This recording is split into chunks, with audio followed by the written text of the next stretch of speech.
So I wanted to do a quick video on 372 assembly, namely the tank. I had a discussion with a guy named Walt, and if you're not subscribed to his channel, you should do so right now. Go see Walt. He is a Fleet Command, and he does excellent videos. But I'm always fascinated as to how different people come to different conclusions from an engineering standpoint. So one thing that I do is I mainly take trashed saws and bring them back to life. So if you're not doing that, if you're fiddling around doing other things, then this may not be for you. But if you are building it basically from the ground up, then you may want to consider this. So somebody, and I forget who, mentioned to me that you want to put the tank on relatively early in the installation, so in the rebuild. And the main reason was because then you don't have to fish all of these things up and through. It's just easier to get the tank in there, then put the carb plate down, and as you're putting the carb plate down, you can fish all this stuff up and through it. It's a lot easier to do that.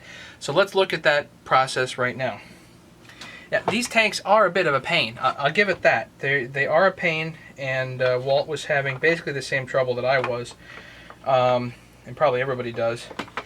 The thing you have to do, and this is an X-Torque by the way, but it doesn't matter, is get this nub into this hole at an angle,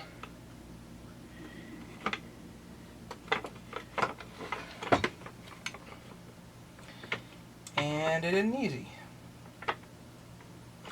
There, it goes kaboom, and then this goes around like that. And now the benefit here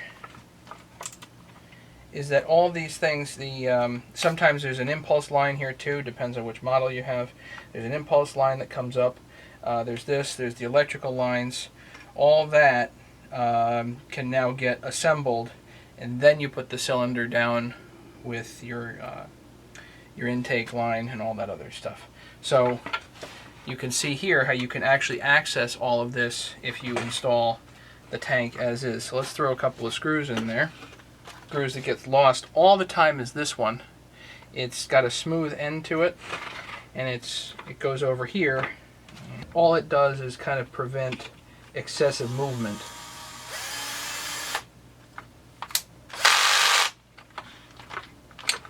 So now that's fairly well in there.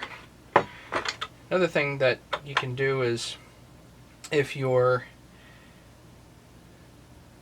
the dog doesn't have that rolly chain catcher, you can add an aluminum one right here relatively easily. You can always go back and do that later, actually. I'm not going to do that now. There's that in the front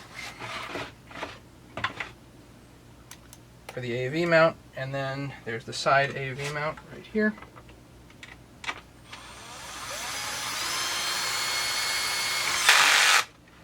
Good. And now your tank isn't going anywhere. So now what you can do is install your flywheel, your ignition coil, and your lines, your wires, and hook them up here. This is where I'm at on this. So now you've got the handle on, flywheel's on, shroud, all the electrical lines, and now you've got everything here so that you can just start putting all these pieces up and through your carb base. So this stays out of the way, but usually I like to do the throttle line first because it's probably the most pain in the neck. A number of ways you can do this. Actually use floss. Put a line of floss down through there and tie it and pull it through. That's possible.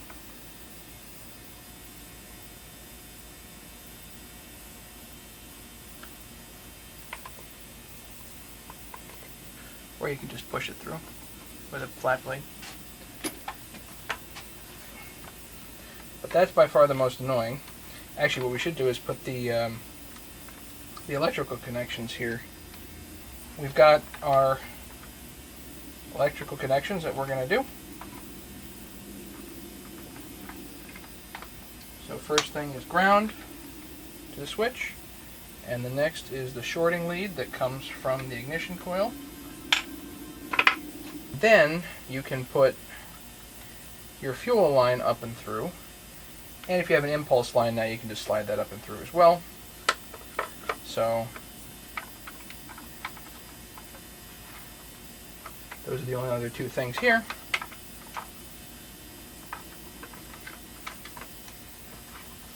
And the carb base just goes right down like that. Click. Now you can put your carb base screws on.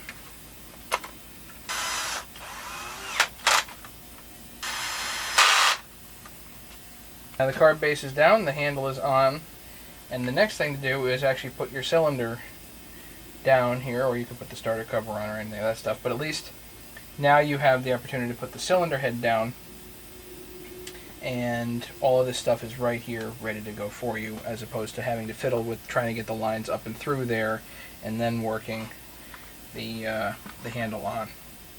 So that's how I do it. When I am rebuilding from scratch. When I'm not rebuilding from scratch, obviously things are different, but I think that's pretty good order. Whereas tank on, then you kind of put the carb base down and then put the cylinder head on.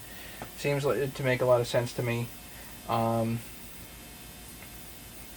Obviously, one thing that you can do if you're going to be doing, say, a pressure test, you can obviously leave the flywheel off and do your pressure test with the cylinder head down first, then the flywheel. It depends on how you're doing it, but I like the idea of getting this down first. Anyway, so hope you liked the quick video. Thanks for watching. Don't forget to subscribe, and don't forget to subscribe to Fleet Commands channel too. I will put the link down in the description.